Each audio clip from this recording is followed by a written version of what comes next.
So today I wanted to tell you the story of something that's on this bima that you may have noticed over the last year, this Shtender here.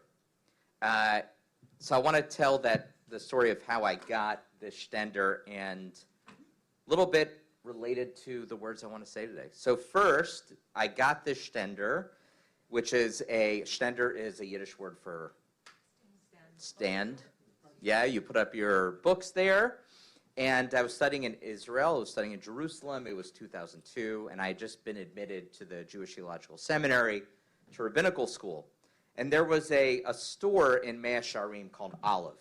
I don't know if anyone's ever been to it, but this is what they sell in Olive. They sell wooden Judaica, and they're famous for their Shtenders. And everyone had this Shtender. So, of course, I wanted to have the Shtender going into rabbinical school.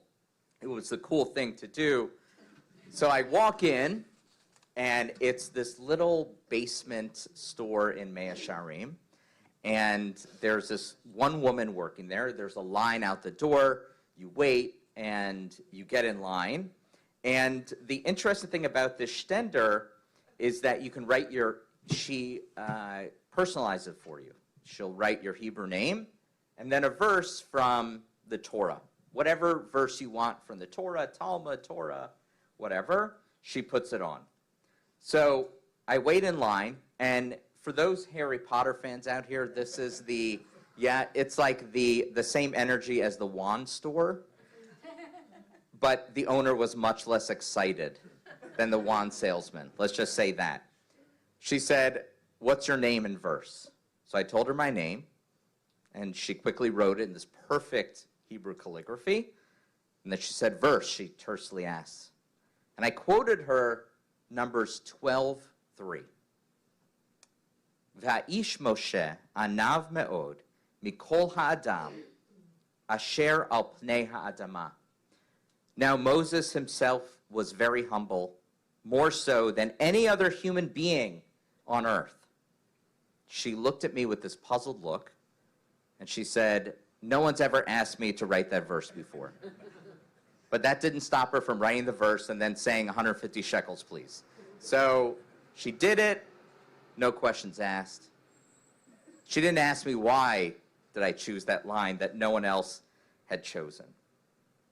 I chose that line because I thought to myself, although I have no idea what it's going to be like to be a rabbinical student, and even less idea about what it's like to be a rabbi, I do know one thing. It will require anavut, humility. Now, it seems counterintuitive. People look up to leaders to tell them where to go, to tell them that everything is going to be okay if you just follow the plan. Humility, as we understand it, according to the Oxford Dictionary, is defined as having a low self-regard and sense of unworthiness. Now, why think about America? That is not the qualities that we look for in our presidents and our leaders. Why would anyone followers want their leaders to have humility?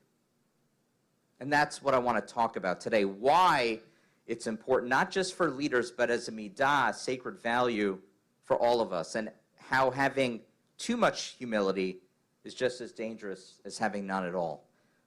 We're introduced to these words last week in Parashat Shelach Lecha. Immediately before Moses is called the humblest man on the face of the earth, there's a story of Moses giving up his power to 72 elders in the community, that it's too much for him to bear, and he delegates, and they prophesize. And two of those elders, Eldad and Medad, they start prophesying outside of the camp.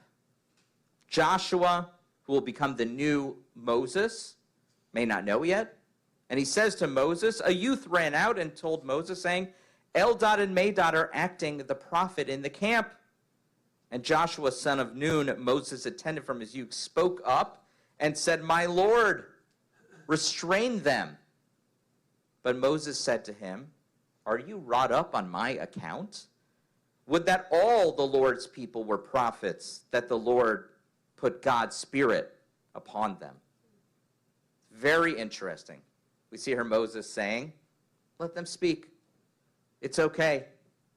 And immediately afterward, the very next verse, story, talks about Moses' leadership being challenged again, but this time by his sister and his brother, by Miriam and Aaron. And this, after he is challenged, this is when we read about his greatest quality, the most humble person on the face of the earth. Humility, anavut, means that one must engage in what's called tzimtzum in Hebrew, which means withdrawal.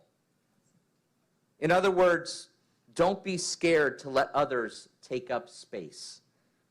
Rabbi Max Wise wrote about Moses' humility.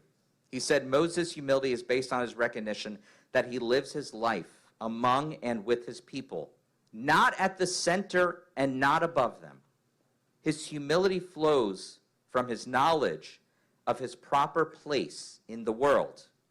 This awareness allows him both to lead and to follow, to be in front and to be behind, to know his power and to know his limits. Moses is humble. He possesses anavah. He is not self-abasing, nor does his power lead to arrogance. So consequently, when the leader has something to say, now that they've let others take up space, now they can take up the space with even more authority and authenticity than before. This is also leadership. Leadership is a dance between a leader and their followers. And in this week's Parsha, we read yet another struggle of leadership. Last week, Eldad and Medad, Miriam and Aaron. This week we see Moses versus the 10 spies. Moses sends out 12 spies to tour out the land of Canaan and give a report to come back. And 10 of the spies come back with a frightening report. They said we were like grasshoppers in front of them. There were giants there. They come back with giant grapes. For those who know, you see the pictures of the giant grapes. That's where it comes from. And the whole community, the Torah says, broke into loud cries. And the people wept that night. All the Israelites rallied against Moses and Aaron. They said, if only we had died in the land of Egypt. The whole community shouted at them. Or if only we might die in the wilderness. Why is the Lord taking us to that land to fall by the sword? Our wives and our children will be carried off. It would be better for us to go back to Egypt. And they said to one another, this is a quote from the Torah, let's head back to Egypt. Then the Torah says, then Moses and Aaron fell on their faces before all the assembled congregation of the Israelites. It's interesting. Their reaction is not to yell back. Their reaction was to bow before this rebellion in silence. And I asked myself, why do they not say one word? There's a teaching in the Talmud that gives us kind of a roundabout answer as to why. There's the famous Chavruta, the Hillel and Shammai, and their two academies that argued with each other over everything. Hillel won most of the arguments, but the question is why? Now, the Talmud gives us a hint as to the reason in two places. One is in the Jerusalem Talmud, Sukkah 2:4, and the Babylonian Talmud, Eruvin 13b. The Talmud asks, why is Jewish law generally decided according to the house of Hillel, not according to the Shammai? Even though both were brilliant and deeply committed. The answer lies not in the intellect, but in the humility and integrity. According to Rabbi Yehuda Bar Pazi, Beit Hillel consistently practiced two remarkable things. One, they taught the views of Beit Shammai before their own. This showed deep respect and intellectual honesty. They didn't dismiss opposing views, but actually honored them by presenting them first. And then second, if they were persuaded by Beit Shammai's reasoning, they actually changed their minds. I know, it's a crazy concept. Rather than cling to ego or partisanship, they were willing to admit when the other side was right. Hillel teaches us that true leadership is not about being right, it's about being righteous, making space for others' voices and remaining open to growth. As Rabbi Tarfon said in Pirkei Avot, Ezehu Mechubad, who is honored? The one who honors others. Through teaching your opponent's words, you're taking time away from your own words. Again, this is counterintuitive.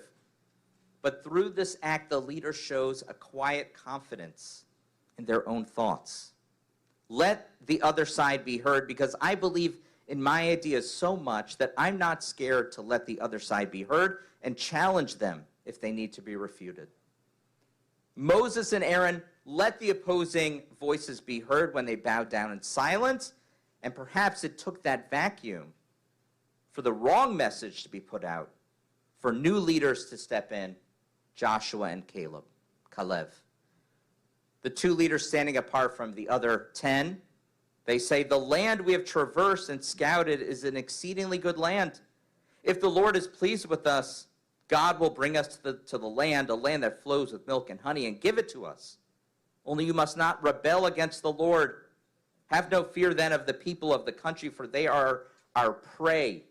Their protection has departed from them, but the Lord is with us. Have no fear of them. These are Caleb's words. He doesn't lie. The land is exceedingly good, as the other spies reported. He doesn't lie about the opposition that they're going to face. Rather than say, we are not the prey here, we can win if we believe we can, because God believes we can. That's what he says. We are not the prey. God has faith in us. How much more so should we have faith in ourselves? Despite the social and physical threats, they spoke the truth. True anavah, humility, is not about erasing yourself. It's about knowing when to speak and when to hold silence, when to give space, when to step forward. There's a reason Moses doesn't give a speech when the people cry out to return to Egypt. That moment of silence is not passivity. It was spiritual restraint. It created space for something else, another voice to emerge. And they do. Caleb and Joshua rise up. Sometimes humility means stepping back, not forever, but so that others might step forward.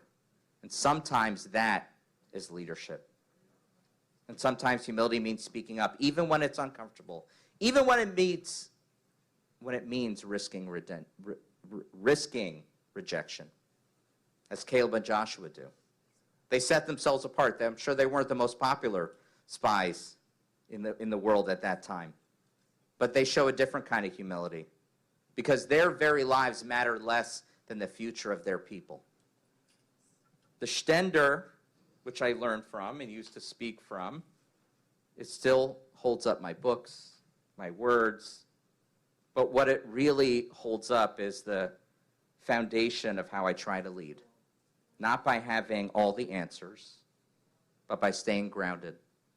Not by taking up all the space, but by creating space for others to wrestle, to speak, to lead, and to shine. Now, none of us are perfect, myself included. Sometimes I speak when I shouldn't, or I'm silent when I should speak, or I doubt myself when I should act. But it's that little verse in that wood that brings me back. And Moses was the most humble person on the face of the earth. And it teaches us all that the most courageous act is not marching forward with arrogance, but standing up with anavut, with humility. Like Moses and Aaron, like Caleb and Joshua, like Hillel and Shammai. May the weight of Torah be held up by these words for anyone ready to lean in and to learn. And let us say, Amen.